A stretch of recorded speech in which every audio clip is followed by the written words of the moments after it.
आज तुम लोग खिचड़ी खा लो, कल मैं जरूर तुम्हारे लिए कुछ अच्छा बनाऊंगी।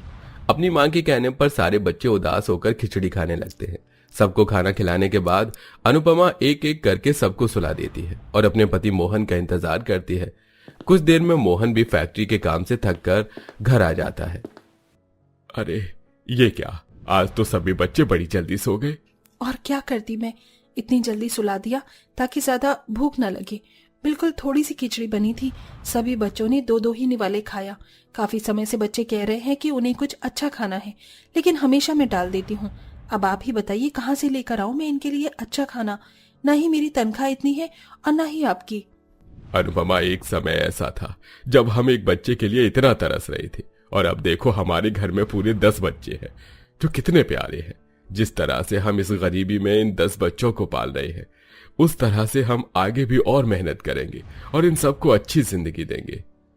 कहने को मोहन और अनुपमा के पूरे 10 बच्चे थे, लेकिन ये पूरे के पूरे 10 बच्चे इनके सगे बच्चे नहीं थे। इन बच्चों में से सेजल, प्रीति, उमा और रोहित ही इनके सगे बच्चे थे। बाकी के बच्चों को तो अनुपमा सड़कों पर से उठाकर लेकर आई थी। जिन बच्चों के माँ बाप उन्हें पैदा करते ही सड़क किनारे छोड़ देते हैं या किसी कूड़ेदान में फेंक देते हैं, ये सारे वही बच्चे थे जिनकी जिंदगी बचाकर अनुपमा ने उन्हें एक नया जीवन दान दिया था।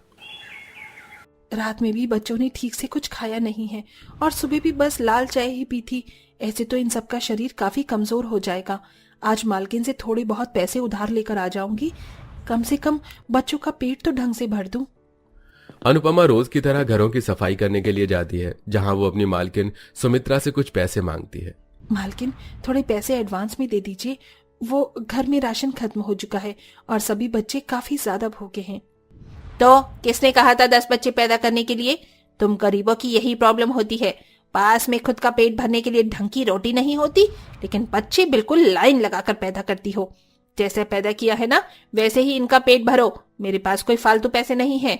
अपनी मालकिन का ऐसा जवाब सुनकर अनुपमा उदास होकर घर के सारे काम खत्म करती है और हर रोज की तरह अपने घर के पास में ही बने मंदिर में जाकर भगवान से प्रार्थना करने लगती है। भगवान, क्या मेरे बच्चों के नसीब में कभी अच्छा खाना नहीं लिखा है? मैं उनकी माँ हूँ और एक माँ कैसे अपने बच्चों को भूख से भिलकता हुआ देख सकती है? हे भगवान, अब तो तू कुछ ऐसा कर ताकि मेरे बच्चे कभी भूखे ना रहे।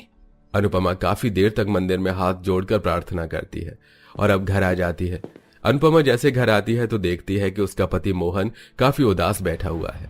ये क्या जी, आप तो आज बड़ी ही जल्दी आ गए और कुछ परेशान भी लग रही हो।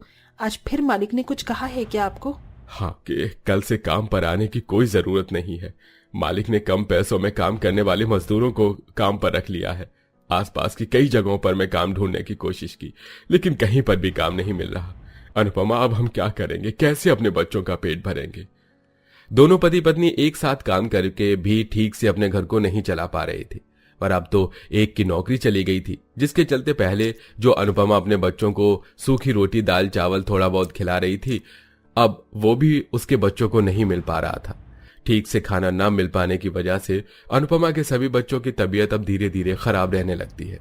माँ, सिर में बहुत ज्यादा दर्द हो रहा है और उल्टी जैसा मन भी कर रहा है। मुझे तो कल रात से ही पेट में दर्द हो रहा है। हमें ये सब क्यों हो रहा है माँ? हम मरने वाले हैं। नहीं मेरे बच्चों, ऐसा मत कहो। अगर तुम में से किसी को भी कुछ हुआ ना, तो मैं तुम्हारे बिना कैसे रहूंगी? अपने बच्चों का पेट भरने के लिए अनुपमा अब वो करती है जो हर कोई इतनी आसानी से नहीं कर सकता। अनुपमा आसपास की जगह पर जाकर लोगों से भीख मांगना शुरू कर देती है। कोई तो मेरी मदद करो, मेरे बच्चे भूखे हैं। भगवान के लिए कोई तो मेरी मदद करो। साहब, कुछ पैसे दे दीजिए, कम से कम मेरे बच्चे एक वक्त का खाना तो खा लेंगे। हाँ हाँ, हम लोग 30 दिन मेहनत करके तुम जैसे भिखारी के बच्चों के लिए तो पैसे कमाते हैं ना। भाग यहाँ से। कोई भी उस लाचार माँ की मदद नहीं करता।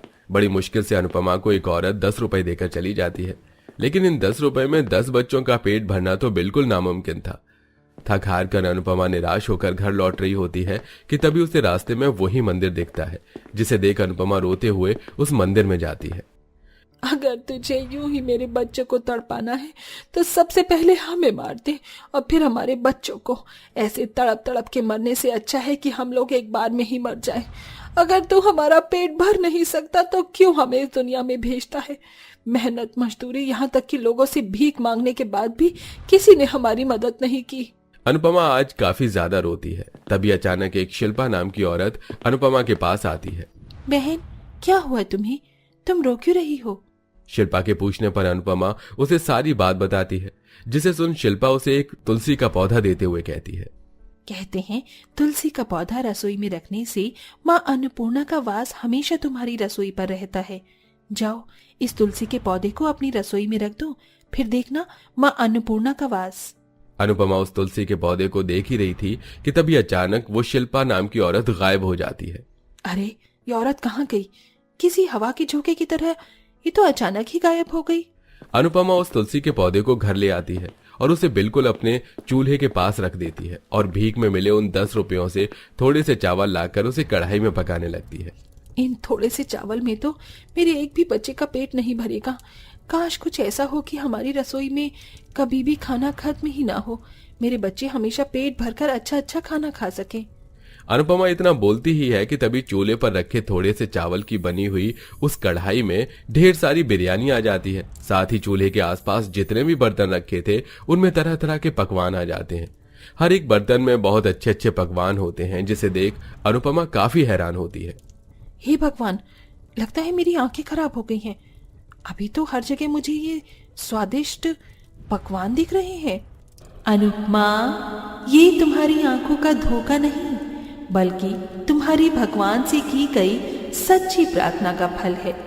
ये तुलसी का पौधा कोई साधारण पौधा नहीं, बल्कि एक जादुई पौधा है। अब तुम जब भी अपनी चूल्हे के पास कोई खाली बर्तन रखोगी तो इसी तरह इन जादुई खानों से वो भर जाएगा। क्या ये सच है? इसका मतलब अब मेरे बच्चों को कभी भूखा नहीं सोना पड़ेगा, वो पेट भरकर खाना खा सकेंगे। अनुपमा काफी ज्यादा खुश होती है और अब उन सभी जादुई पकवानों को अपने पूरे 10 बच्चों को पेट भर के खाना खिलाती है, जिसे खाकर अनुपमा के सारे बच्चे काफी खुश हो जाते हैं। अरे, ये पुलाव और आलू के पराठे तो काफी ज्यादा अच्छे हैं। ऐसा हलवा तो मैंने आज से पहले कभी नहीं खाया माँ। ये इतना सारा खाना तुमने बनाया है हमारे लिए? नहीं मेरे बच्चों, ये मैंने नहीं बनाया, बल्कि ये तो उस ऊपर वाले का चमत्कार है कि जिससे अब तुम कभी भी भूखे नहीं रहोगे। अनुपमा के बच्चों का जब भी कुछ अच्छा खाने का मन होता तो वो कोई भी खाली बर्तन उस चूल्हे के पास रख देती, जिसे देखते ही देखते वो बर्तन स्वादिष्ट पकवानों से भर जाता। अनुपमा, मैं सोच रहा था इस जादुई खाने से तो हम और हमारे पूरे बच्चों का पेट भर जाता है, लेकिन उन लोगों का क्या जो आज भी खाने